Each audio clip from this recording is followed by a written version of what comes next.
ஒரு விஷயம் சொல்கிறேன். அமெரிக்கா ஒரு நாட்டை எதிர்க்கிறது என்றால், அமெரிக்கா எந்த அரபு நாட்டை எதிர்க்கிறது என்றால், புரிந்து கொள்ள வேண்டியது, எந்த யூரோப்பியன் நாடும் அந்த நாட்டுடன் நிற்காது.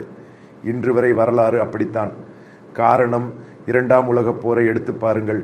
அதன் பிறகு அப்படி நடந்துள்ளது. இந்த சொல்லப்படும் பிரிட்டன் ஆனாலும், பிரான்ஸ் ஆனாலும், ஜெர்மனி ஆனாலும், எந்த யூரோப்பியன் நாடும் கத்தாரை ஆதரிக்காது. அமெரிக்காவுக்கு மற்ற இன்ட்ரெஸ்ட் உள்ளது.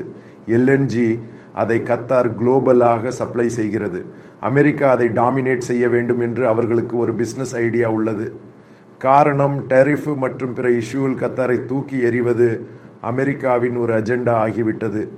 அதற்குள் இஸ்ரேலும் பாட்டாகிவிட்டது.